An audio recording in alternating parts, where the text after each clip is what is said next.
Hello, welcome everybody to our Monday night Moshiach Matters class. And we have started a new book of the Torah, the book of Devarim, Deuteronomy. Second here.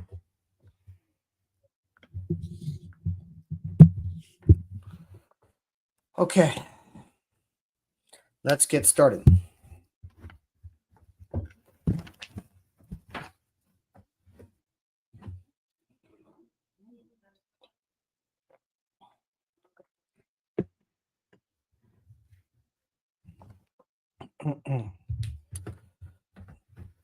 Okay, I want to dedicate tonight's learning to my dear friend Avi Piamento, who unfortunately has passed away a few weeks ago. It's in the Shamash and Aliyah, and the ultimate Aliyah back to the physical body with Mashiach right now. Okay, Parshas Devarim.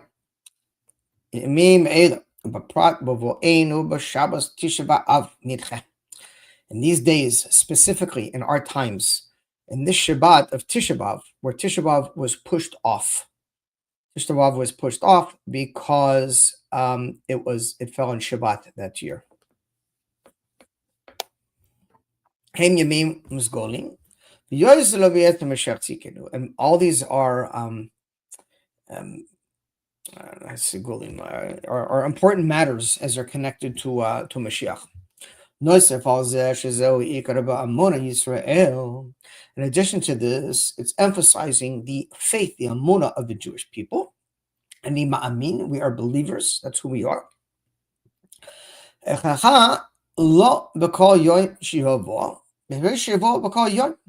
says, I will wait for his coming every day. And what it means, literally, the Rambam says we must, every day we have to think about Mashiach's coming. But the Rebbe translate that to what that means is that every day I believe Mashiach is coming today.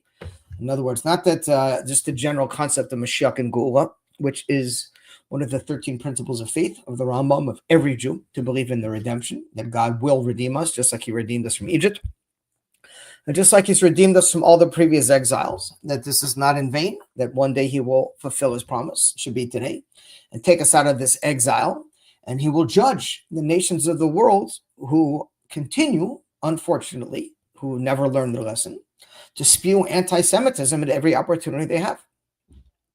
Every chance they get, they look to blame things on the Jews because they don't want to look at themselves and realize how often they are the ones who are the causes of the problems. But anyways, God will judge him. And we believe every day that this is the day Mashiach is going to come. As it's been explained many times, especially recently, that all the signs of redemption are already here. And literally, Mashiach is approaching any moment. That literally it should happen right now. This is applicable, how much more so in the month of Av, Menachem Av, Kedisa b'Midrash, as it says in the Midrash. Excuse me, Ala Ari Mazali, Ari Chariv as Ariel. That the month of Menachem Av is the month of Mazal of the lion, Arya.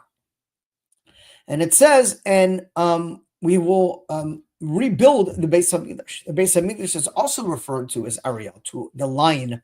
In fact, if you look at an overhead view of the Beis HaMikdash, it looks like a lion crouching. You could see the front legs like this, and the body, and the back legs like that. So it's literally a lion. And it's known during the Karbanot, during the offerings of the sacrifices, that a giant fire would come down from Shemayim, from heaven, shaped like a lion, like literally it looked like a giant lion in the fire, and consumed the offerings on the Mizbeach, on the altar. Yeah. But Mazal Ariya, Uyavano Ariel, and it's the Mazal of the lion, and the lion will be rebuilt, again referring to the Beis HaMikdash. Oh, see, that's the name of the shir, the lion. That's pretty clever, huh? Lion. See the lion. Okay. Mikdash Nekoneyadecha. This is the temple that God will establish with his hands. The Siram Azeh, Zohi Hakavana Tishnae Adman Altmanats. Okay. Ira Karban Beis Hamikdash b'Chodesh Zeh. We know that this is the month that both temples were destroyed, culminating on Tisha B'Av, the 9th of Av. And this is the month that the temple will be rebuilt. And this is emphasized in the name of the month, which is referred to as Menachem Av. Menachem Shlifnei Av, Maktiyamim Menachem, Nachamas Ageula. And the name Menachem, as we know, is the name of Mashiach, as the Rebbe has pointed out numerous times, that Mashiach's name is Menachem. And the Rebbe's name is Menachem, in case you didn't know that. And it says that, what is Menachem? Menachem means the comforter.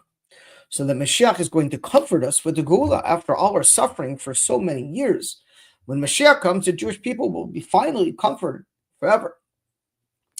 And this is the comforting of the redemption. Murash v'chodesh zeh bo nachem zagoda. And nachamas all koinin ha'av, including all the matters of Av, we will have comfort in. Havchim eseninim habriti retzoin. That all the negative things that happened in our history in the month of Av will be transformed to good things. As we said above, in the month of the lion, will be rebuilt like the lion, the Beis Hamikdash. Okay, base.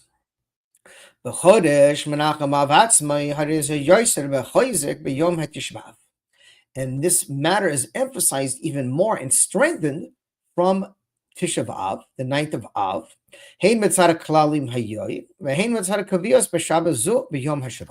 General idea of Tisha B'Av.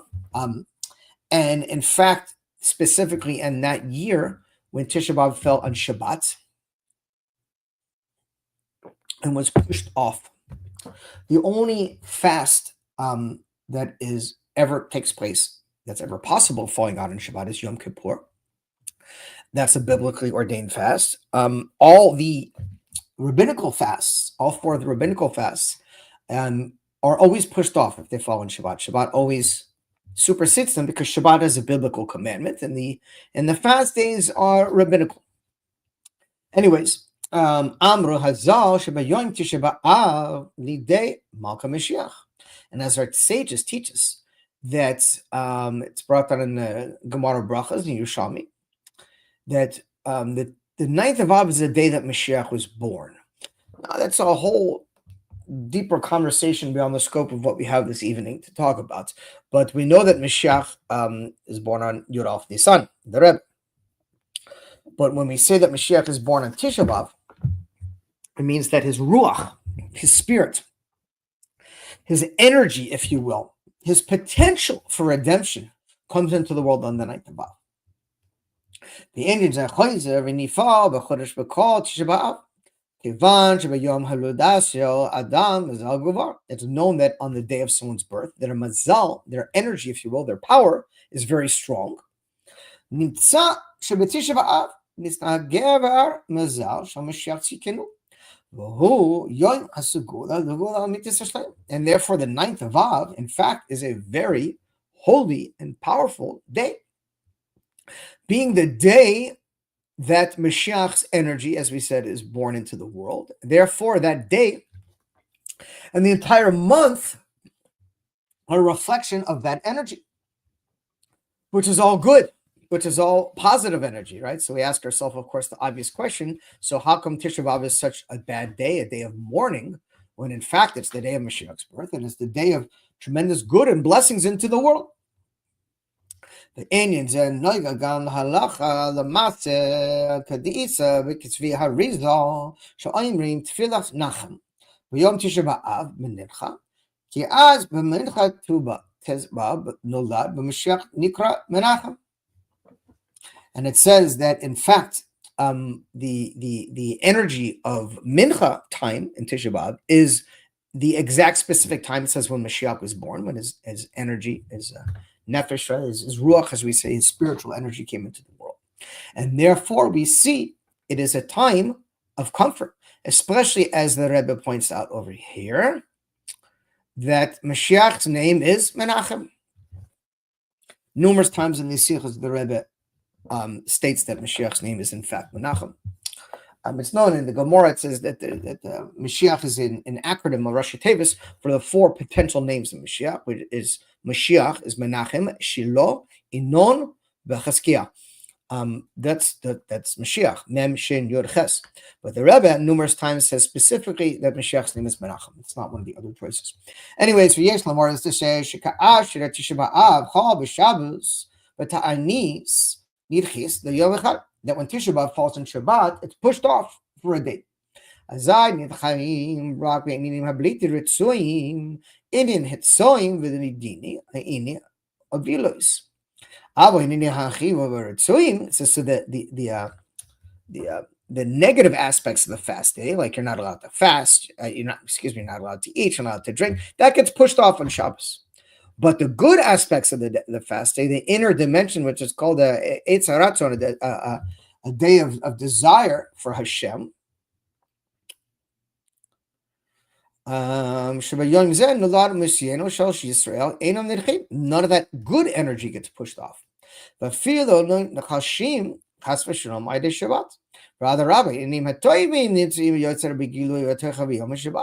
the contrary, Shabbat is a day that blessings are unfolded, and therefore on the day of Shabbat, specifically the positive attributes of Mashiach, of the ninth of Av, falling on Shabbat, are revealed.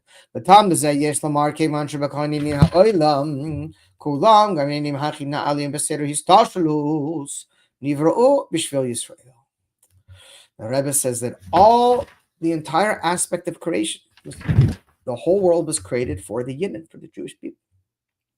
All the Hishtatlus, all the spiritual worlds, all the descents, all the challenges we've been throughout all the years, is we will see when Mashiach comes for the Jewish people and for the glory of God.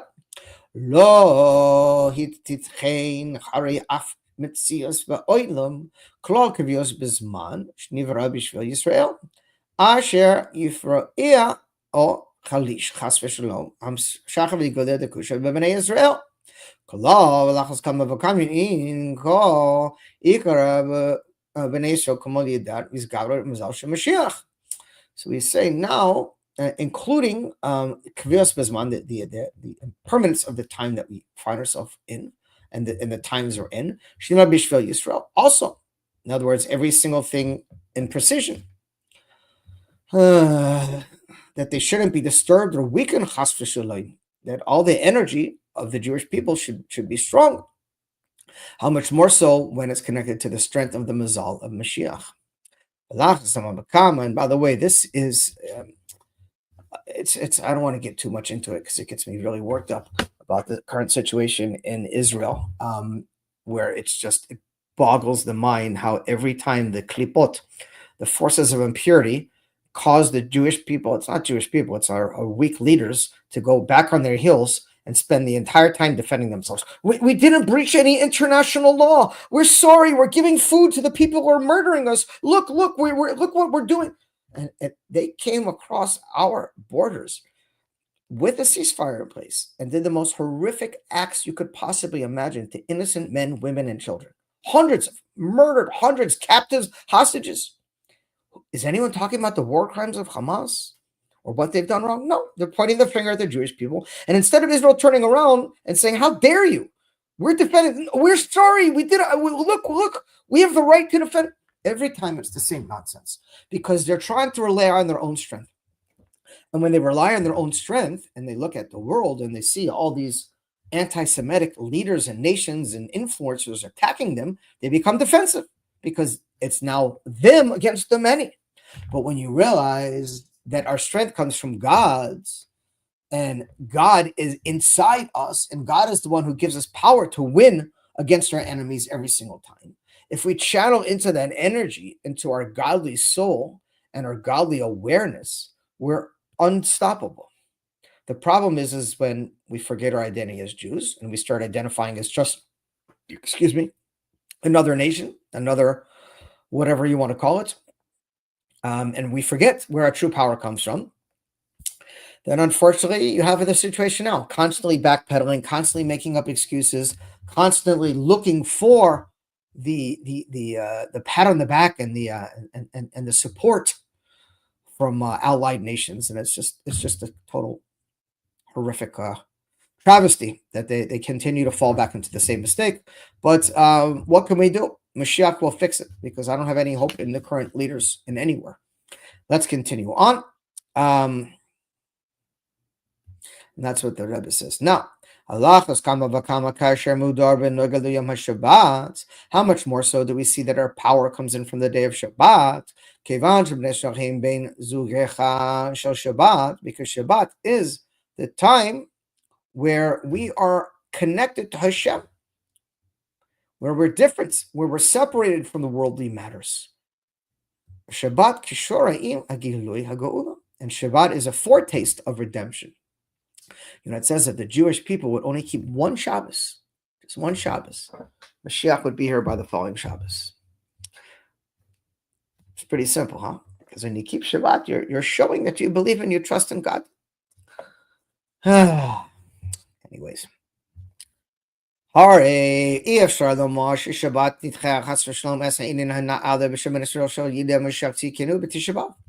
the Rebbe said it's impossible to say that Shabbat can push off the positive aspects of Tisha B'Av, the fact that Mashiach is born on Tisha B'Av. Shabbat has no bearing on that whatsoever.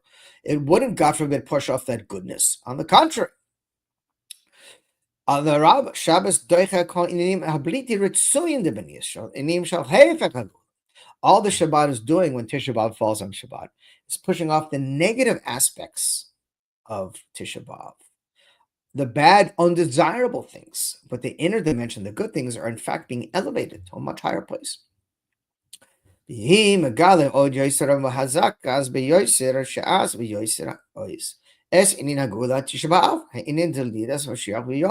of course, as we said, Mashiach was born that day. But Prat Shabbos, especially on the Shabbat, he Shabbos Chazon, which is Shabbos Chazon, the time we get a glimpse of the Beis Hamikdash, Chazon Malashon Machazeh, to show the Shabbat Zu Ra'in Kol Echad Yisrael Hamikdash Lasid Merachok. Every Jew is shown in our dreams from a far off distance. In other words, we don't literally see it. The third temple, it's a Shabbos Chazon. We get a glimpse. But Prat Shemavarim Zot B'Mashal the Malbush B'Begeds Shemora Shigoi Hamikdash Nimshak Yosef Beguli B'Chinat Levush Shekarayv Yosef LaAdam Im Ken Hari Movan Shiguli Shom Masir Shal Yisrael B'Yom Zehu B'Ayit Yah B'Yisrael Yois Kamud Gad Yisrim Haftorah B'Shabbos Chazon Sion B'Mishpat Tivda B'Shiva B'Tzedakah. We see that the mashal is given a mashal, an example of that the third Beis Hamikdash and Shabbos Chazon is like the king gets his son a beautiful set of new clothing of the finest garments that you can purchase, and he gives it to them. And unfortunately, they soil the first one, so he buys him another one, and they soil the second one. He says, "All right, I'm not giving it to you yet because you need to get ready for it. And if I give it to you now, you're going to soil it again, unfortunately. So I'll just show you what it looks like." That's what Shabbos Chazon is. The first two temples, unfortunately, through your negative actions, mostly against one another, baseless hatred, this temple's got destroyed. And therefore, when you're ready for the third temple, when you're ready for your new set of clothes, I will give them to you. But in the meantime, I'm just going to show you what they look like. And that's Shabbos Chazon. Gimel. And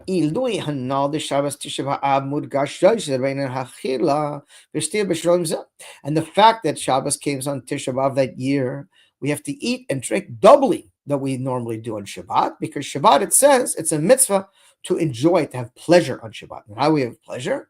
It says, for eating and drinking. Dagim gedoyim, a big fish, basar v'yayin, meat and wine. Excuse me. Including also the third meal of the day, Suda Shlishis. Sudas HaMafseches. Hadin hu ochol basar v'yayin b'sudas HaMafseches u'ma'ader shal shochana yafilu b'sudas Should have a abundance. This is the meal of Mashiach, we say in the third feast. Move on. For this, we can understand Shachal b'Shabbos yesh lo rak shlilis ha'inin haba oidera v'chila v'shtiyah. That on the day when Tisha B'Av falls in Shabbat, not only is the joy of Shabbat pushed off through not being able to eat and drink, Elagan be'ikar asimcha va'inug sheyasam b'chila v'shtiyah yainu yashar. We're adding joy, and we have even more joy from the eating and drinking than we ordinarily do on Shabbat. And as we have said and expressed many times as of recent, that the inner dimension of every fast is in fact really good. Yom Ratzon Hashem, it's a day of desire for God, it's a day to do tshuva. And the inner intention of the fast day is good. And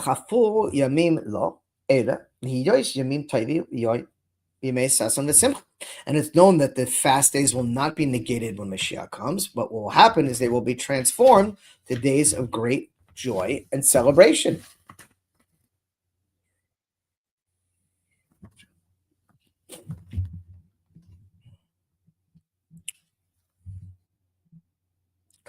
When that true and complete redemption comes around, and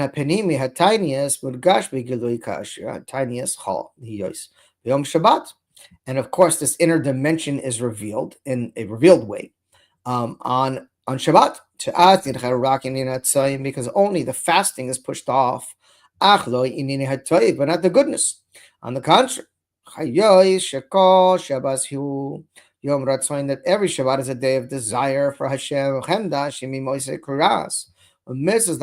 it's a tremendous mitzvah to participate in the joy of Shabbat. Because Shabbat is the day that's connected to redemption. It is a day of desire for God. And the fact that the fast day comes on that day and is pushed off, that the fast day we know will be transformed to a date of great joy and happiness. How much more so do we see the goodness of the joy and happiness come out on this day? It's a foretaste of how it will be in the days of Mashiach.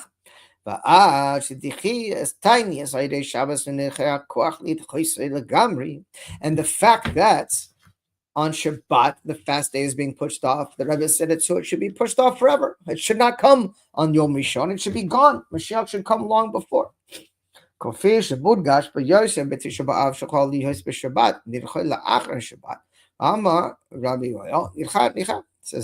that if it should be pushed off, let it be pushed off forever. Yesh Lord is to say Yushna Hadgashi Yisra Basuras Hatisha Ba'al Shol Shabbos Shechein Tisha Ba'al Yishna Giloy Lis Mashiach. But the Achret Tzayim Hayom, specifically it says in Chatzos in the afternoon, that's when Mashiach was born. It was Man Tefillah Mincha, in the time of davening Mincha. But the Sudas HaSechetz, and specifically in the final meal.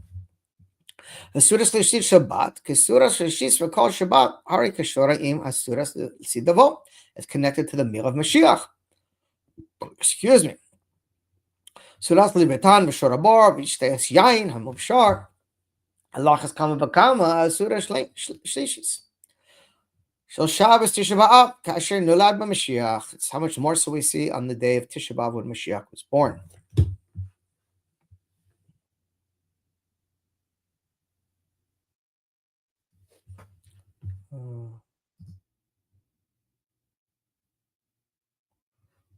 Okay. Sorry, 1 second. I don't know what's going on here. Oh, I could show up the comments. Oh, interesting. Okay. Dalid. And even more than this.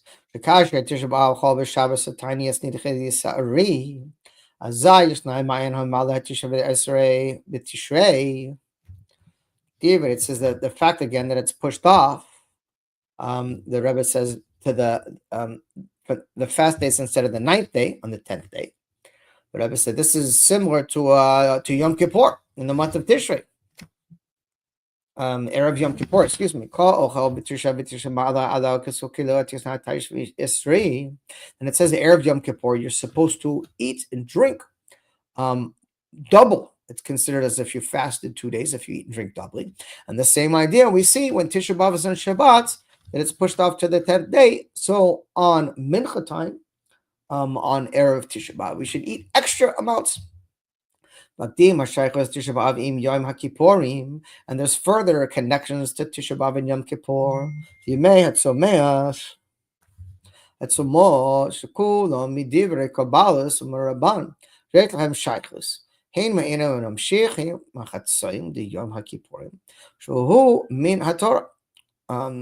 We know that Yom Kippur is a fast day ordained through the Torah. Kiddush should call him mitzvahs, the Rabbanan, Hen Ke'inin, Baraisa, Shehem Yisra Nimshachas, Mitzvahs, HaTorah, Muvain, Hadarat, Samot Gufa, Hari Tisha B'Av, Hachi, Doim al Yom Kippur. And of all the 4 fast days that were instituted by the rabbis, Tisha B'Av is the one that is closest to Yom Kippur. Ein bein Tisha B'Av the Yom HaKippurim, Tisha B'Av Laila Kiyoma, L'chol Devrak, Levan, Hashem Shmot, Shel Asar Yom HaKippurim. Has the most stringencies like Yom Kippur. It's the only other full fast, 24-hour fast. The other fasts are half fast. They start at sunrise to sunset, whereas Tisha B'Av, like Yom Kippur, starts at sunset the night before to nighttime. The following night. Parpat al be divrei hazal shemishavim hayoim toiv the Tisha B'Av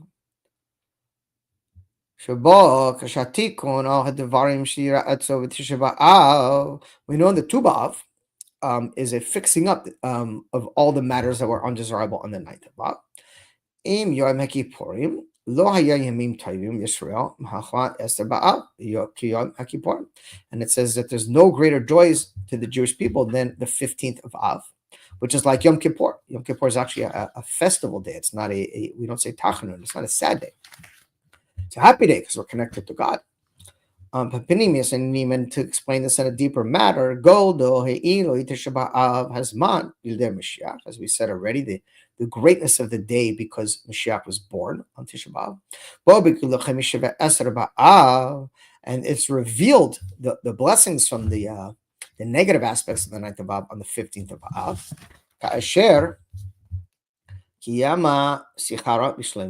And when the moon is at its state of fullness. That's a simon of Mashiach. And after the great descent on the ninth of Av,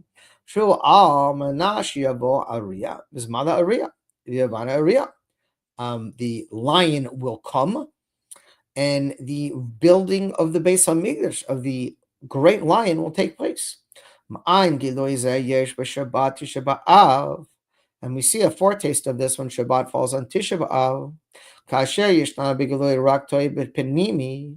then we see only the good aspect of Tisha B'Av because it's Shabbat. There'll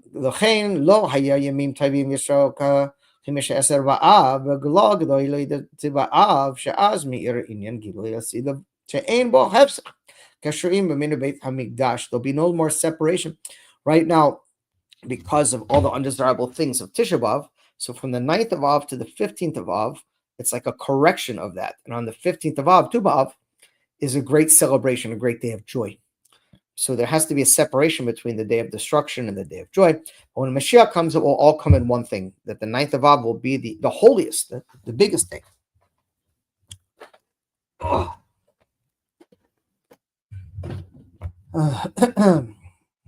And therefore, a great revolution on the 15th of Av is connected also to Yom Kippur. On Yom Kippur, the level of Yechida is revealed, and the same idea, the Yechida is the 5th level of our soul. That's the aspect of the soul of Mashiach. Nasis gam Elias hamachus apenimis atik, and then the inner dimension of Atik, which is the highest level of Keter in the upper world, is revealed. That is the level of the Yechida, where we're all connected to. Who gam came ma'an on the seat? The Haiser Shesi in the Sheva Menucha. B'Rosh Hashanah, and we see the same idea of the 7 weeks of comforting. We know that between Tisha B'Av and Rosh Hashanah, there are 7 weeks. And those are called the 7 weeks of comforting, that God is now comforting us after the negative aspects of the ninth of Av and bringing us to Rosh Hashanah. Rosh Hashanah hu b'Yom Kippur, and then everything culminates from Rosh Hashanah then to Yom Kippur. Excuse me, Yom Kippur hu Yom Chatuna shel Zaman Man Torah, and we know that Yom Kippur is like a wedding day between us and the Jewish people. And we see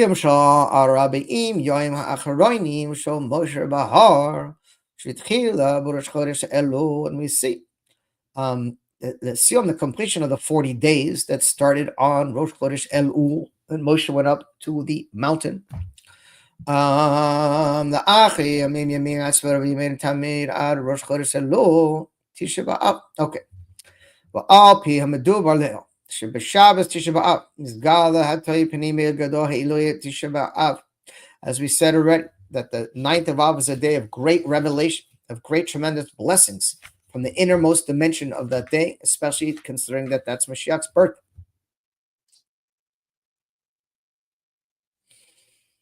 Nimsa Tisha B'Av Atzmo Yishna Al Derek Hagula Yom Kippur.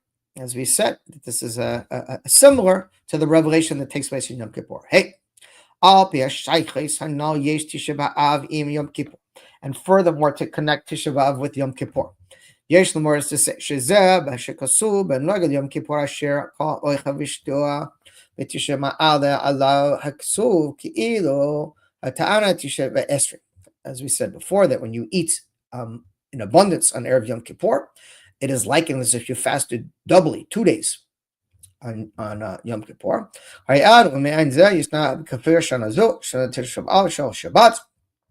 Judge is saying the same thing we see now in this year. We said this. We just said this a few minutes ago. The sikh is actually a compilation of a few sikhs that were given on. Let's see here. Shabbos Chazon on Tisha B'Av, when it's pushed off. Yom Echad Esrei B'Av, and Yom Beis Yud Aleph B'Av. So there's a few sikhs, short sikhs combined. So there may be a couple things that seems repetitive. So that's what the Rebbe, points out over here now, that it's the same idea when Shabbat comes on Tisha B'Av and Tisha B'Av is pushed off and we eat extra in Shabbat. It's like fasting almost for 2 days. Yes,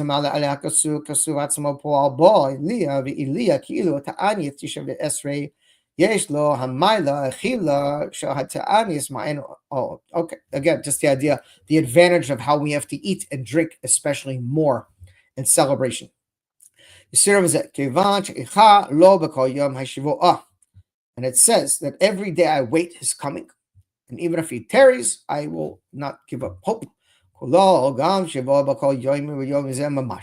the Rebbe says regularly, that as we pointed out earlier, when we say the mitzvah is that every day we're supposed to wait eagerly for Mashiach, it doesn't mean every day wait for Mashiach. It does, but it means every day we're waiting that Mashiach should come today, right?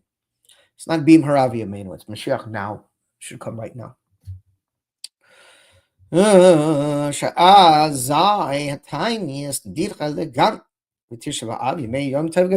the Rebbe says, again, since it's being pushed off, it should be pushed off forever.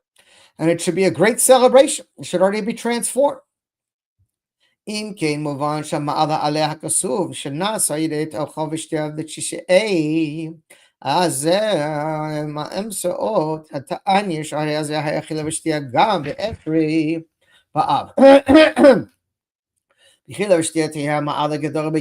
again, just emphasizing the point that we need to eat and drink even more than normal of celebration.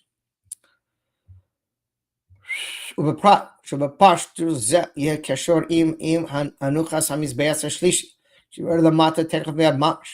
how much more so that we will be celebrating, and there won't be any fasting because the Beis Hamikdash Shlishi is going to come down, and we'll have the Hanukkah Abayit. We'll have the the breaking in, if you will, the inauguration ceremony. And the Rebbe said it should happen immediately. And we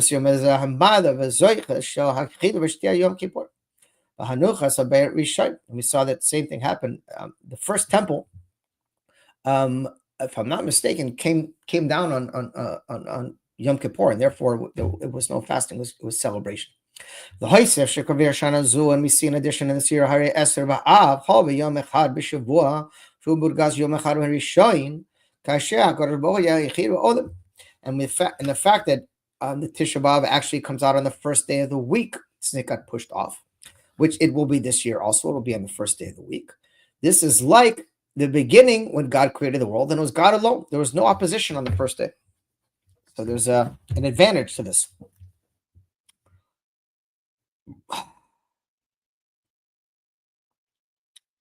Moshiach will immediately come right now. And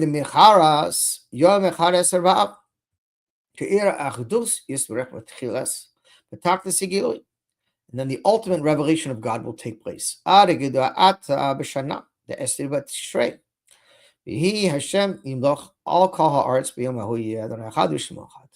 And God will have full rulership over the entire world. And on that day, God will be one, and his name will be one.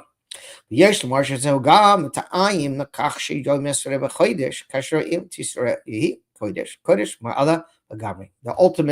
revelation of godliness will take place. Okay, Vav. We know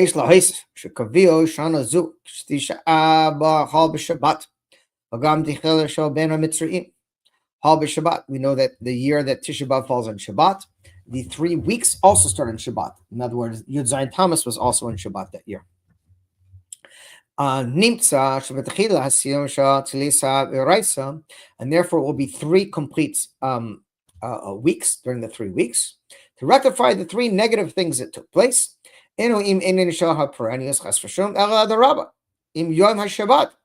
of course, as everything started on Shabbat, it ends on Shabbat.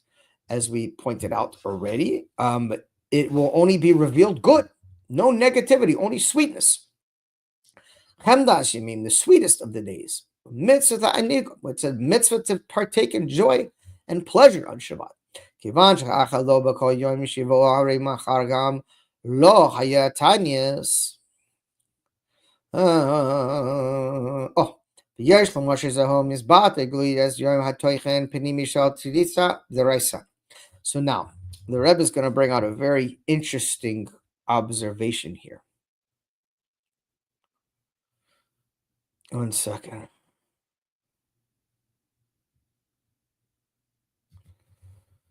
So these 3 weeks that we're in right now are culminating, as we know, in the 9 days, and then culminating in the 9th of Av.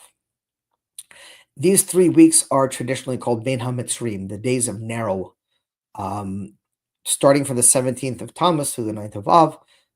Tremendous calamities, very bad time for the Jewish people. We're coming up on the celebration of it's God forbid not a celebration, the commemoration of 20 years of the expulsion of Gush Katif, which took place on Tisha B'Av, the 9th of Av. Both temples were destroyed. Many horrific things happened. But as we've been learning out together for the last few weeks, the inner dimension of anything negative is positive.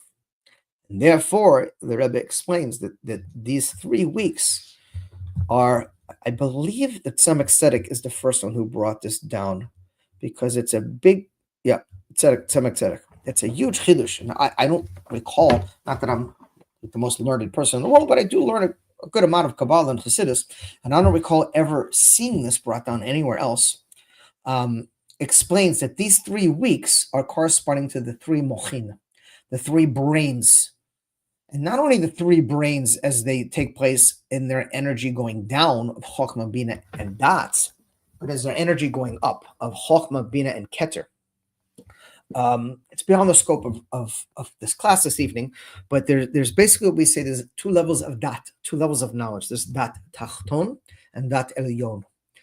The mistake that Adam and Chava made due to the workings, the sneakiness of the snake, was they experienced Dat Tachton before Dat Elyon. In other words, the snake tricked them into enjoying forbidden pleasures and lusts of this physical world without being really firmly rooted in their godly connection with Shabbat coming first. And that was where everything got messed up.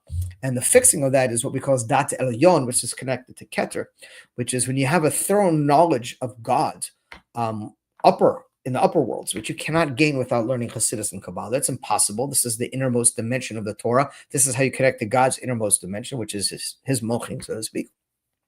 That level of knowledge of Dat Elyon connected to Keter enables you to be able to then deal with this world without being swallowed up by it. Excuse me. So the sequence that is given for these 3 weeks, they're connected. The Tzemach Tzedek, the third ray of Chabad, connected them to repairing of the three mochin, the three brains. And that's what it says here. In the time of the exile, the three main brains, or actually the two main brains, Chokhmah, Bina, and the crown of other brain, Keter, are concealed and removed. And the true and complete redemption, they will be revealed. In other words, our true intellectual capacities, our true mochin will be revealed. Because then all 10 lands will be fully conquered. Right now, we only have 7 lands of Canaan, which are referring to the emotional attributes. And when Mashiach comes, we will have our full intellectual capacities, which is why for years, the goal of the Yetzer Hara was to tempt people with their emotions for pleasure. Now they're tempting people with controlling their brain. Everything is brain control right now. It's AI, it's computer. I just read a whole article how anytime someone continuously uses AI, we think that we're using this as a tool. And to some extent we are. But what they're doing is they're programming your brain, and they're literally robotizing your brain.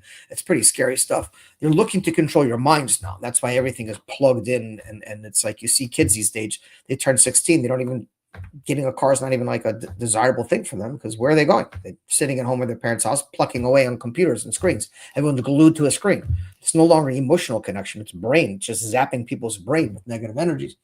So ultimately, this is what's going to be healed, our intellect, our brains. And those will be the final 3 lands that will complete the 10 lands. In addition to the 7 lands, connected biror hazayin midot, connected corresponding to the 7 emotional attributes that are rectified for the most part now, just not complete. Gamma gimel artzot, and the final 3 lands, kini, kenizi, v'kadmoni, connected hagimel mochim.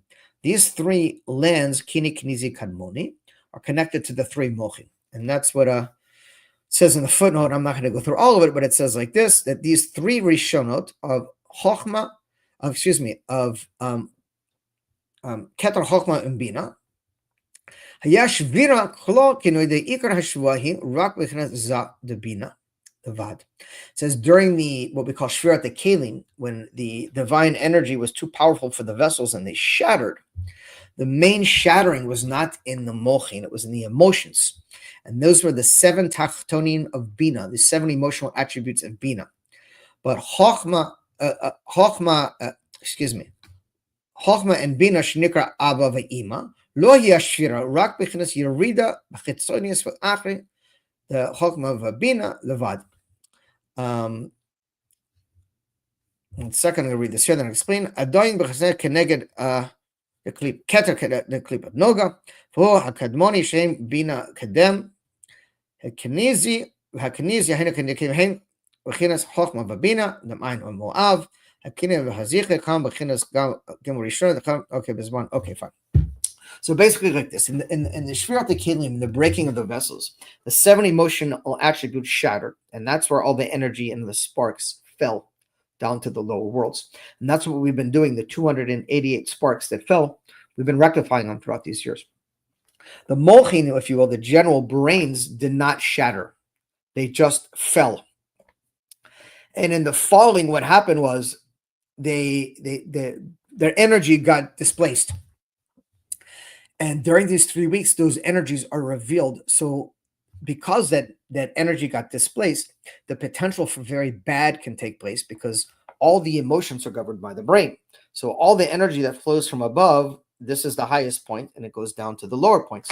So when the highest point is dislodged during these 30 weeks, it's an opportunity for what we call yanika, which is the forces of klipa or evil are sucking that positive energy, and that enable them to do so many negative things during this period of time. But at the same time, the inner dimension of these three lands, which is connected to Chokhmah, Bina, and Keter, Kini, Kanizi, Kadmoni, has the potential to be elevated and repaired. So these times that we're in right now, these 9 days, a lot of people unfortunately look at them as very bad and negative, whereas our Rebbe has turned things around and said these are tremendous days to do tshuva. They're tremendous days to fix up what is not going right in your life, what you need to work on. There are days to do tshuva, to ask God for help, to return to who we really are as our true identity as Jews and our true purpose in this world. And this time we have potential to reach the highest and highest levels, or God forbid, fall down, because there's a lot of energy taking place in this time. And the whole idea is the Rebbe always focuses on the positive energy and always focuses us on directing our thoughts and our focus to the positive energy instead of the negative energy. In fact, the Rebbe says during these 3 weeks, it's no longer time to mourn the destruction of the Beis Hamikdash. It's time to focus on the rebuilding of the third Beis Hamikdash. That's why we're encouraged to learn about the Beis Hamikdash during this time, because we can actually go through this process of rebuilding the Beis Hamikdash. And that's what it says now, that these three lands are connected to Kini, Kenizi, and Kadmoni. Kini, which is Chokhmah, Kenizi, which is Bina, and Kadmoni, which is Keter, again referring to the Mochin in their energy as it travels upwards. That since this revelation takes place after concealment, that the light that comes out of darkness is substantially greater than the light if it didn't come out of darkness. And therefore, this specific time has a rectified energy that is unparalleled in any other time in the year, if it's channeled for positive and good. If God forbid, your head is in a negative place, then that just emphasizes a negativity, right? So we want to shift that to positivity. And we are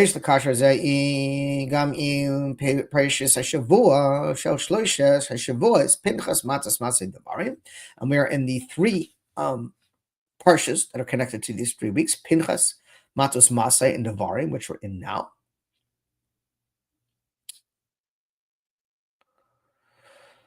הצד השבוע של גימל הפרשיות הוא שבהם מדובר בנוגע הלוחס בארץ. And this is all connected to dividing up the land. Parshas Pinchas, Elach tichelech haaretz, Dichila, Echa goral yichelech es haaretz. We went Parshas Pinchas, the goral called out the lands, who it's going to get what lands, and we're divided up. Parshas Matos, Bekasher Kefi Gad Ruven, Yosra Az Haaretz Zerth Avecha Achazah. And Parshas Matos, we got the land chosen for Ruvain and Gad. Ma'abah Yardim Israel, and they crossed over the Yarden. Parshas Matzeh Zoit Haaretz Asher Tifo Lecha Chala Hashem Hala Oseh V'Goral, again dividing up the land. And then we have Parshas Devarim, which we're now.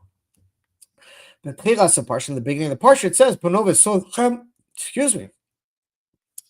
Dvar har ba'omri v'chalko ishechinav v'haaretz hakanani ha'levanon ad ha'nahar. Excuse me. Nahar haparas. Again, talking about the dividing up the land. Ra'ad nesati lifnechem es haaretz v'yom v'roshom es haaretz asher nishba Hashem v'vesechem, the inheritance. V'siyim v'parsha. The end of Parsha says, "Kivash haaretz sichon v'oid." How the Bnei Israel, God, Ruven, and the conquering of our enemies and the conquering of their land, all connected to this parsha as well. So we see these 3 weeks are connected to conquering, reconquering, and getting back the lands that really belong to us. Or Patius Yosher, more specifically. The Gimel Parshios Elam Medubar Nogalat Halkos Haaretz Kulom. These three parshas that are connected to the dividing of the land, Lo rak ba'avar hayardim ma'areva, elo gam ba'erach hayadim mizrach, not only connected to the Yarden River and what is, um, to the west, but also to the east. And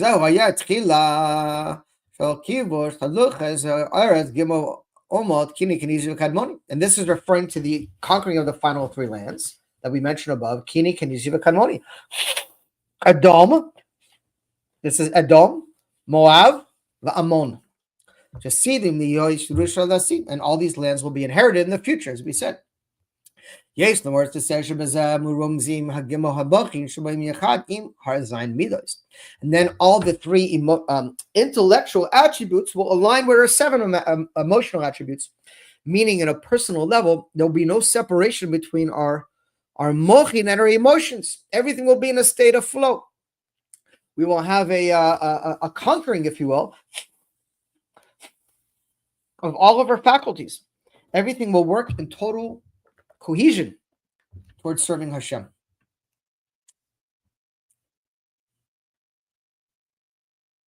The Gimash Votot Shel Shloshes Hashvot, and these 3 weeks are connected to the rectifying of those three intellectual attributes. And then the final 7 weeks that we have coming up are connected to the 7 emotions. So the 3 weeks are connected to our mochin, to fixing our Chochmah, Bina, and Keter, and then the 7 weeks before or between Tisha B'Av and Rosh Hashanah are connected to these 7 emotional attributes, showing a perfect 10 weeks of 10 attributes, the mochin and the emotions, Chabad and Chagas, everything in a state of flow. So during this time that traditionally has been a time of mourning and of sadness, our Rebbe, once again, in beautiful fashion, has transformed everything to joy and simcha. And as the Rebbe always does, teaches us not to focus on the bad, but to focus on the good. Not to look at the past, but to look at the present and the future. And it's a tremendous lesson we have in our own lives. So often we're stuck in the past, and we're stuck mourning over and over and over again of things that we can't control that are gone. You know, there's halachas, there's laws in the Jewish halachas as to how long you're allowed to mourn for someone. You're not allowed to mourn for someone year after year after year. It ends. You know, you go through the mourning and then you have to move on. We have to do this in our lives. Often we stay so stuck in the past over things that they're gone.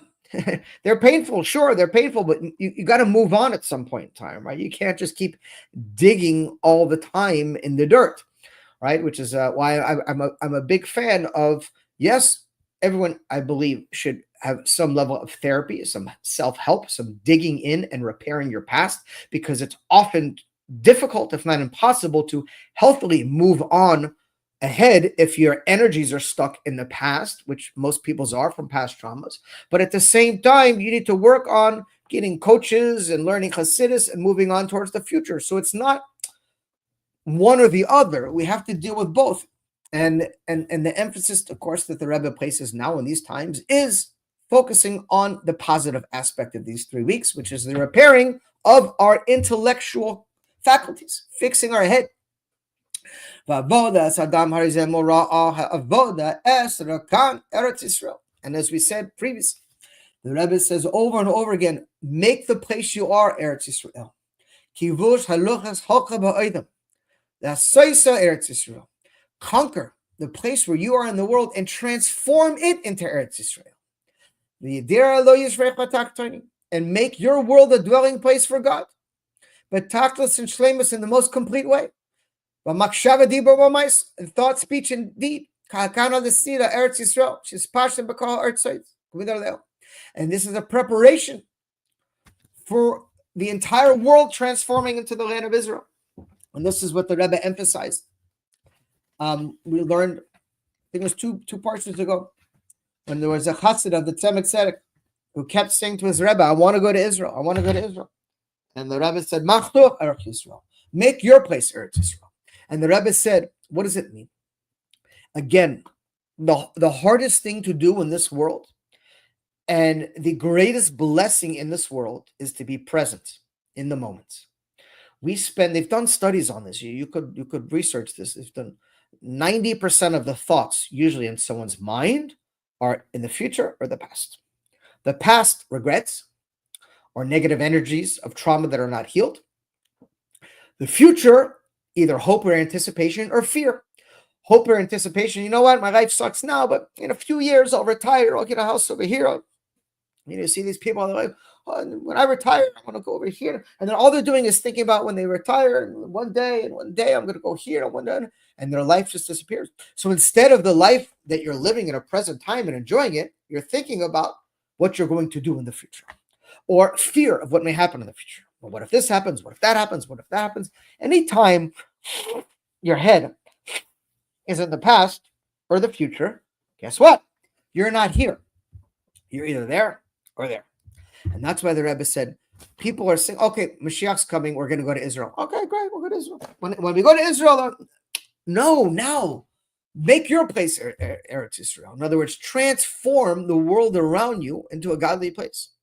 God wants to be an integral part of your life, in your hearts, in your brain, in your body, your relationship in your home, with your family, when you go out in the street, in your community, all the time. So the Rebbe says, this is where you need to focus your energy. Okay, Mashiach's going to come. Wonderful. We'll go to Israel. We'll be able to do all the mitzvahs in Israel. But for now, make wherever you are Israel. Transform your current situation into the most godly, best situation you can. This is where you are. This is your situation now. It doesn't mean you shouldn't daven and try to improve your situation, but at the same time, you shouldn't just let your life disintegrate into nothing because all your focus is on one day. Maybe when this happens or when this happens.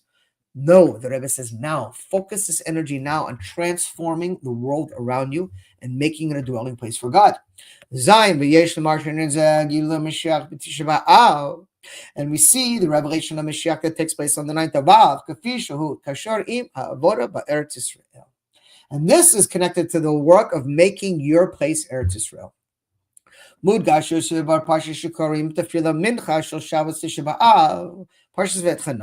we see this is emphasized in the parsha we learn and learn on Erev Tisha B'Av, which is Parshas Ve'et Chanan and Shabbat. Everything the Torah is eternal. The Torah meloshen hora'ah, and Torah comes from the word hora'ah, which means to teach. And all the matters we learn are eternal. And they apply to all of us in all times and all places. So a question arises. What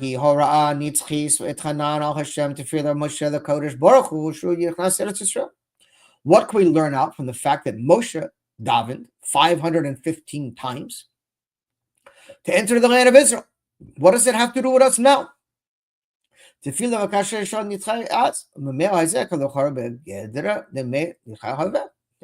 was something a while ago. How do we make that applicable to our lives now?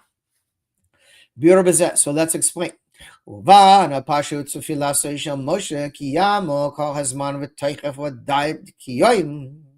Since in a simple way we see the prayers of Moshe, they were fulfilled. That they last forever, they're eternal, they don't go away. And we see that all the words of a tzaddik are permanent. And Moshe's words, his prayers to enter the land of Israel, they didn't go away because time has gone by.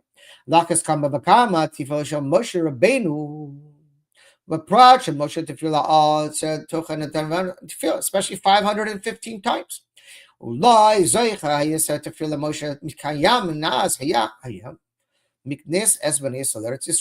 that for sure Moshe's prayers will assist the Jewish people in our entering into the land of Israel and building the base of Mikdash.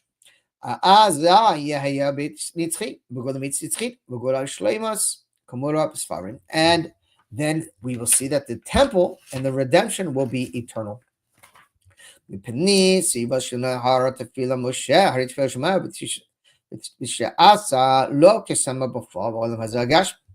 we see at the time Moshe's prayers were not fulfilled. because he didn't go into the land of Israel. But for sure, the prayers of Moshe have been fulfilled. The Rebbe says they stand in our good stead forever. Because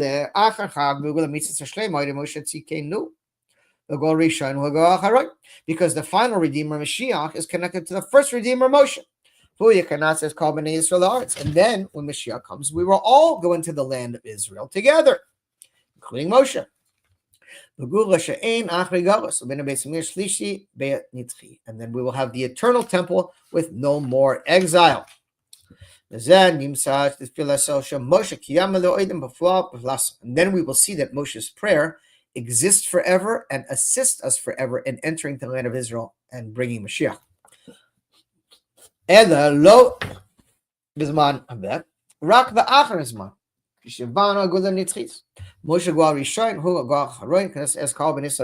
Okay. Hess. And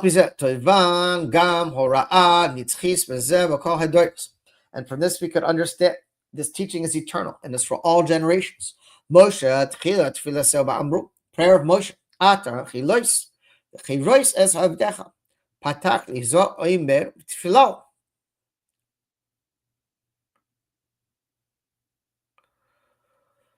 Klomar, she'alpi shinganazira gazira, amar lo memechlamidas lemedati, she'amaras li, ויעתה הניחי לי וכת חפש חייס וכה אלה פירוחת הפסח שבו הייתה תפילה עליהם כמו כן היסר סובר לעשס עכשיו עתה אין מי שצמחה בידיך אם צמחה לא ביטל גזרס. שכן we're basically saying that even though Moshe knew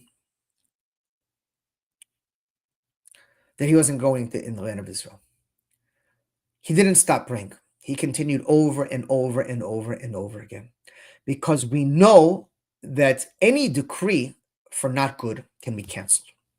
That's why it's disturbing. You never see our Rebbe talking. There's numerous places all over the Torah, in the Zohar HaKodesh, in the Mefarshim, in the prophets, of horrific things that are going to take place before Mashiach comes. The amount of deaths, and there's opinions that 2/3 of the world are not going to exist. That the bodies will be piled up from plagues, from horrible things. Some say only amongst the Goyim, some say even amongst the Yidden. There's all kinds of nasty stuff written there by prophets. And a lot of people, you go online, you see a lot of these rabbis spitting fire and brimstone and warning of destruction and horrible things. Never, anywhere did you see our Rebbe talk that way. Never once did you see the Rebbe speak about all these horrible prophecies and all the bad things that are going to happen or could happen. Only positive. Because a decree for something bad can be overcome. In fact, a prophecy for something bad can be overturned. Only a prophecy for good cannot be overturned. So in other words, any prophetic statement that is for good will have to come true. And a prophetic statement that is not for good does not have to come true. And therefore, even though Moshe knew about a decree for not good, he also knew about the possibility of canceling this decree for not good. Therefore, he continued to pray 515 times, even though he knew about the decree. And even though Hashem told him to stop. So let's continue inside.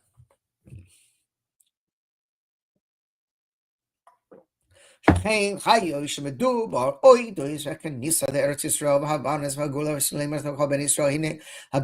shiadua ad hagazera asa Moshe kohat chilui bo tefila va'od pam open tefila ad tefila 515 times. Could you imagine? And Moshe didn't pray like one of these, come on Hashem, hook me up, like took one of those prayers, like, come on Hashem, help me out.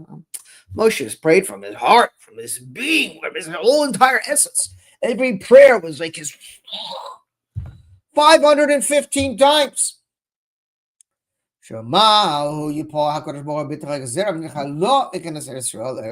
Nevertheless,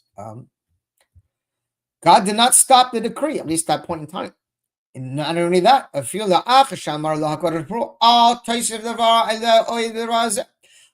to Moshe, stop. Stop praying. And Moshe still didn't stop. So it's a question. How did Moshe not listen to God? He's the prophet of all prophets. Says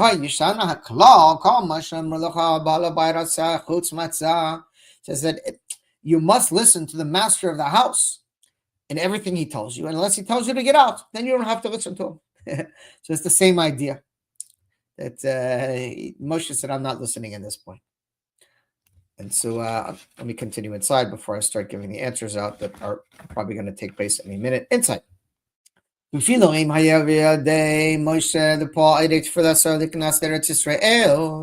even though Moshe continued to pray to enter the land of Israel, Rabbi Amiti, Mulamat, Torah, Yisrael Amiti, that Moshe is a true shepherd. The Jewish people are true, and the land of Israel is true. Who ain't the Talmud Hagalos Vahashiro Yishim Esther Tamidav. And the Shlemus Ula Shelo Haya B'chach V'Yotzei Amo Noge'alim called Tamidav. B'mei Movan Shtfila Moshe Liknas LeAretz Yisrael Kolo B'Toich. Shagam V'Neshol Shebedorenu Dor Amidbar Amidbar. Knesset Eisel LeAretz Yisrael B'Gola Shlema. Says that Moshe, just like Mashiach, will not leave his flock. In other words, Moshe was such a leader. He knew that he wasn't getting into the land of Israel. But he wanted so badly for redemption for the Jewish people that he didn't care about himself. God said, stop praying. He said, I'm not stop praying because I'm not praying for me. I'm praying for the Jewish people. And a true leader will do everything possible for the people. And we see the same thing with Mashiach. Mashiach will never abandon his flock. And that's why we see that every Jew will be redeemed when Mashiach comes. None will be left behind. And the same idea with Moshe. He continued to pray because he was praying for the Jewish people to go into the land of Israel. He didn't care about himself. He didn't want to go there so he can hang out in the Kever Tzaddikim. He wanted to bring the Jewish people into the land of Israel for the redemption. In every generation, we have an extension of Moshe ahead, the leader of the generation. And the Rebbe points out that the Frierdiker Rebbe is the leader of his generation. And this is the job of the leader to be responsible for the whole generation. And then he continues to pray for the people, for the generation.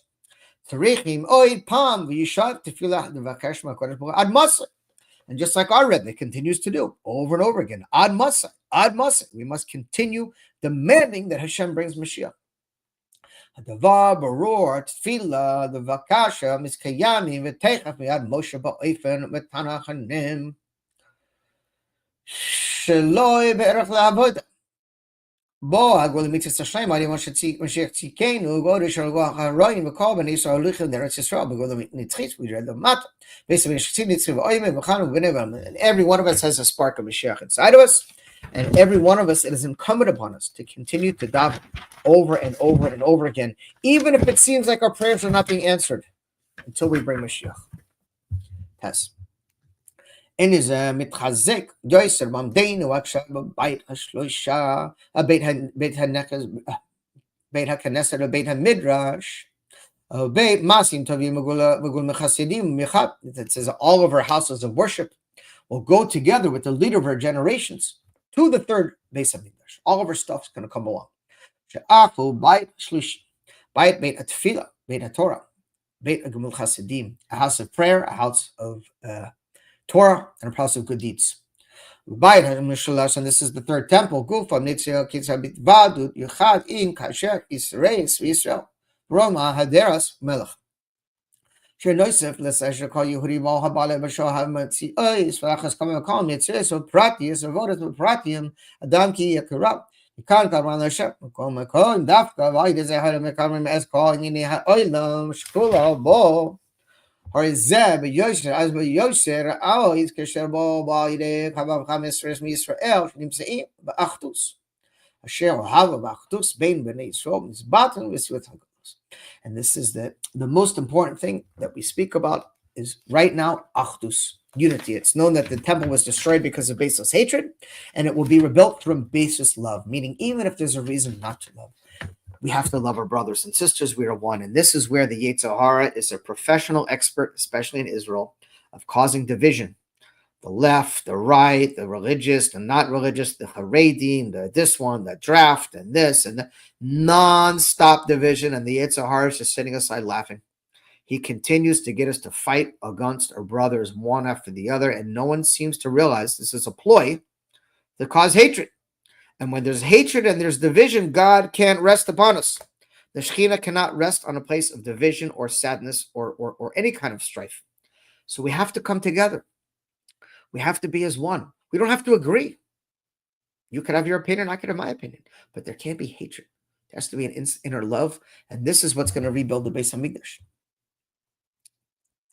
ובפרט שנויסם לקח איזה גם זמן וזויכי שברת תשע באב בזמן תפילה במנחה כששעניס חגבריס חדשס מזל משיח ציקנו ונויסם לזה אוהד בשנה תשע נון א' בשתר הנשנה נפלויס הראינו. And we see that Mashiach's revealing himself on Erev Tisha B'Av in Mincha. This is when his energy came into the world. How much more so in the year of Tisha Nun Aleph? It says, the year I will show you wonders, and the ultimate wonder of the Beis Hamikdash Shlishi.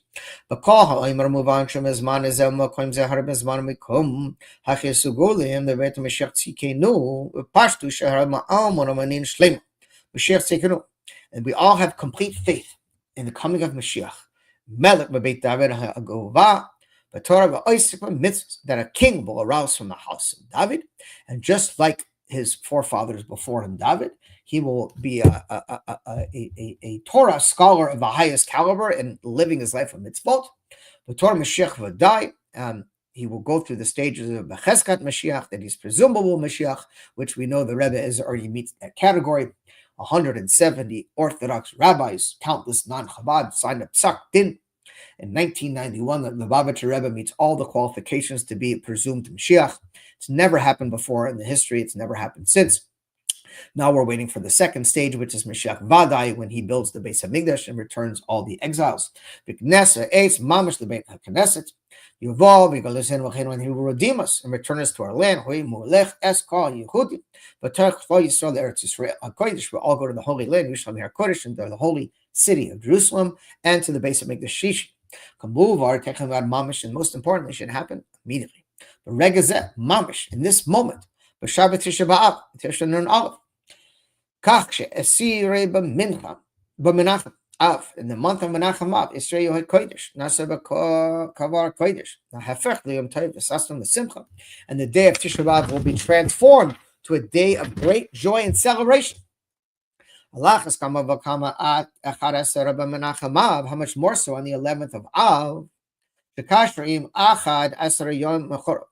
referring to the number 11, 11 journeys from Horeb. The Matan Torah, Har Sinai, the Gilui Bechinas Keter. And the number 11 is connected to Keter, one above the normal 10 Sfirot. Kafisha Torah, Bisharsha, the Marama'ad, showing the godly origins of the Torah. The Ma'ala Ma'esar Masfiros, above the normal 10 Sfirot. And the number 11 will be drawn down into 10, 1 into the 10. All the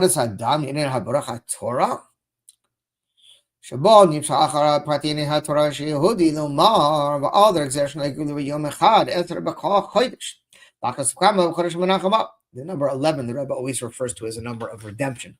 You know, the Rebbe, of course, is born on the 11th of Nisan. And he became Rebbe in the year 5711, and he gave his inaugural address on the 11th day of the 11th month. That's a lot of 11s. And the new Torah that will come out from Mashiach himself, from God, the Torah of Mashiach, and this will be the completion of the number 11. And this is 11 referring to the very essence, the atzmus of Hashem, God in his very being as it's connected to the 10 sefirot below him. That's 11. How much more so the days of redemption that we're in now? Yom Sheni, Kfila, the Yom Erev Boiker, Yom Shlishi V'Chovela B'Chol Kitay Kufula Tushya Kufal Kasher Ima Geula B'Yom Revi'i is going through all the days of the week. How each one's connected to redemption, connecting everything back to Geula. V'Lachas Kama V'Kama Yom HaShishi. How much more so the 6th day of the week? Chamisha Esther Ba'av, which is on the 15th of Av, came out on the 6th day of the week that year. Kishiyama Sicha Rabbi Shlomo Sadekah Chodesh Va'av, and the 15th when the moon is complete. Yisrael, there's man of Minan and Banan. The Jewish people are likened to the moon, and we will be renewed like the moon in Mashiach times. Yud. Agam Shani Ma'amin, and furthermore, we are believers. Hinezeh Mashiach Bo B'Yom Zeh Mamash. We believe that Mashiach is coming literally today. HaTorah Moral Yehudi. Sha'alav Tamil Asrei Savarasa Kidivrei V'Shleimos Kafim Izrael V'Hayo Kla Asiyas HaKanas Mitzamin HaKana Rabati L'nei HaKadush Alidin L'Asreis V'Haravaru Menu L'Acharis Man Karegal V'Vadu Kiyom Rezev. The Rebbe said we should have many forbringings. The Kabbalah have got to titles and take good resolutions upon ourselves. The Hais V'Konin Torah Mitzvahs to add on matters of Torah and Mitzvot. Especially in spreading out the wellsprings of Chassidus as far as possible, and adding on. And if God forbid, if Mashiach tarries and does not come right now, then we must take upon ourselves good resolutions to continue growing from strength to strength in our connections to Hashem. Even after the days of Mashiach, Yishar, Yehi, Hemshech, Torah Avodah, we will still continue in our learning and our work. Bizman HaGolus, that we started in the times of the exile, as we say, Asher Mi Shavo L'Chan L'Tamida V'Yado, Karav HaKeil V'Hagilui D'Avodah B'Gan Eden V'Al Derek B'Hagula, Harizah Al Yidei Tamida V'Yado Bizman Hazeh Shiroi V'Kashur Im Zaman U'Makoim HaGolus. And all our work in the times of the exile is going to help bring forth the redemption. And then it will be reached its complete stage in the days of Mashiach, the effort we're putting in now. And not only that, it says the revelation of Geula, of goodness that we have when Mashiach comes, is directly connected to how hard we work to reveal Mashiach now. In other words, in the times of darkness, the amount of energy you put forth to reveal God is exactly the amount of energy from God you're going to get back when Mashiach comes. You get out what you put in. So these times are precious. In fact, that was the yom of today, that when Mashiach comes, we're going to sit and despair a little bit and say, why didn't I take more advantage of the times in the exile instead of wasting my time? But Nogada falls, it's connected to action. Good resolutions that we take upon ourselves on these days. As we see in the completion of the Haftorah, what we say in Parshas Chazan, the Tzion will be redeemed with justice and will dwell with righteousness. And Mishpat Kal HaTorah is referring to the Torah in justice. But Tzedakah Kal HaMitzvahs, and Tzedakah is referring to all the mitzvahs. And therefore we must add on in learning Torah and doing mitzvah, especially the mitzvah of tzedakah. The Rebbe says this often. Shabbat.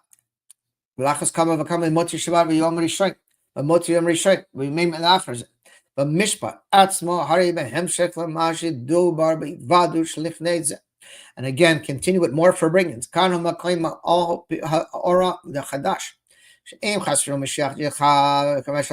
And the Rebbe said again, if God forbid Mashiach tarries, we must continue on with the good resolutions, and it's an opportune time to seal with a masect of Shas during these 9 days. Klal b'yom Shabbat Kodesh, including on the day of Shabbat, we should do a seal. And also we see on Moti Shabbat to continue on.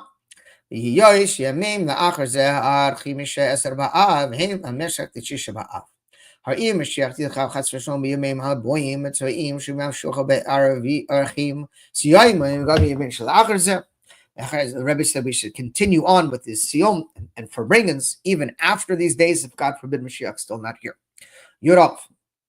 The Kasherim Chamisha Eser Ba'av is connected to the 15th of Av. Yom Hashishi, the sixth day of the week, Shabbat, Erev Shabbat. Kadesh Yishna B'Kol Makoim Hitvadut Gadol. Big forbrengens, the Rebbe says, in all places with great joy. The Kavet Yichudi, with gathering of many Jews. Anashim Nishim V'Taf.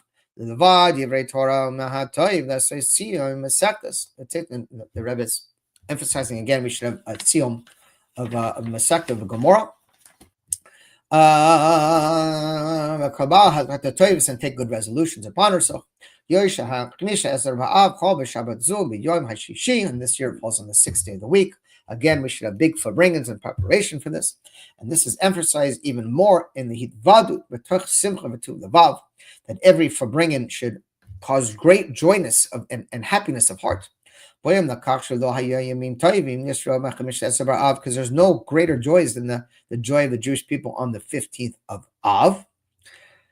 The simcha gedolah, great simcha. This is a simcha of marriage. It's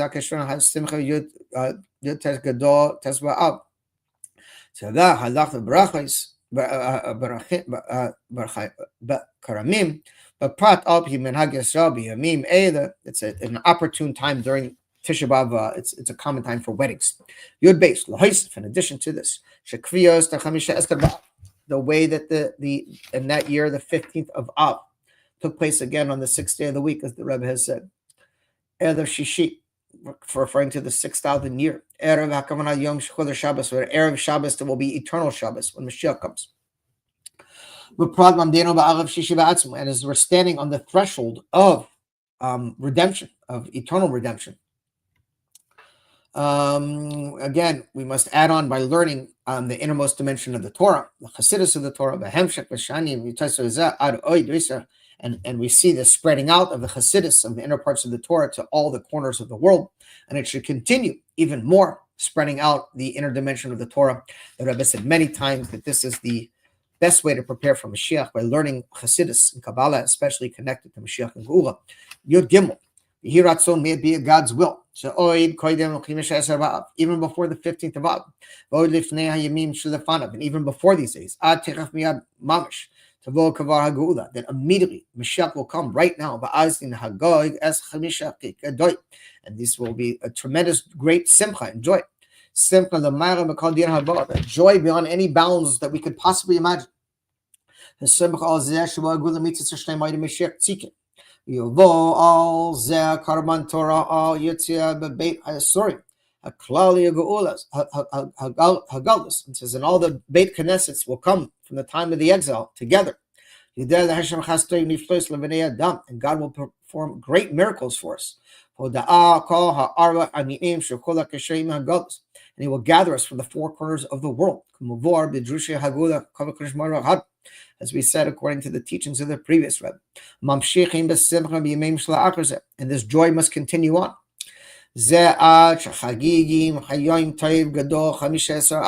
As we celebrate the great joy of the 15th of Av. And all these days will be transformed to the greatest days of joy. The highest days, the most joyful days, will be the fast days like Tisha B'Av.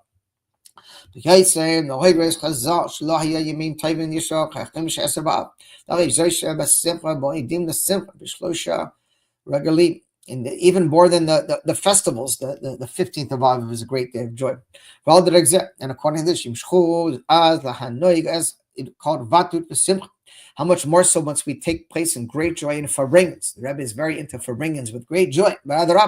It should be above any boundaries or limitations. Just like the joy of a wedding.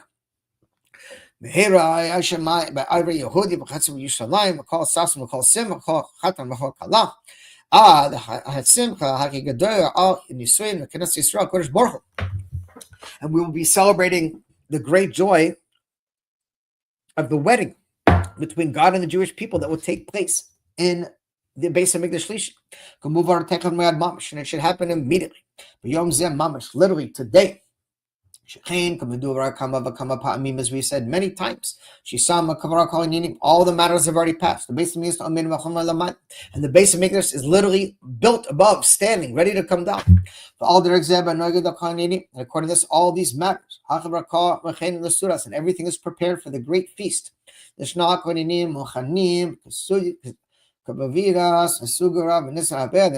everything is prepared, and we'll all be together. הדבר היהודי שאל המכין מקור של יהודי יצאח אוהד צאק im oid bekasha v'rava oid hakazriza ad mus. And the Rebbe said he cannot understand how every Jew is not screaming out ad musay, demanding of God to bring Moshiach now.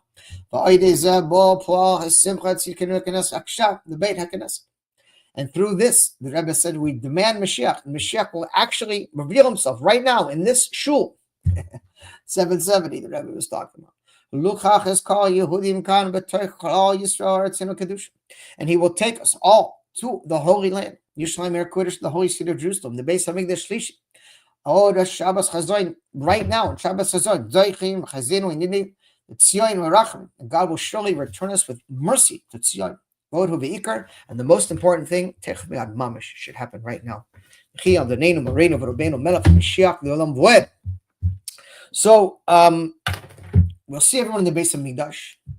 It is my birthday on Shabbat, Erev Tisha B'Av, 8th of Menachem Av. And so the next time we see each other, God forbid, will have to be next Monday. Mashiach should come before. But in the event, I wish everyone to be blessed with true redemption in a personal way for you, for your families, for all of Israel, and the ultimate redemption of not only the redeeming of our hostages, but the redeeming of all of our people across the world, where there will be justice and God will hold accountable all of those who continue to defy his word and go against his children. And we will have true joy and true simcha. And the base of Mikdash Shlishi, Techef Me'ad Mamash. Moshiach now. God bless you.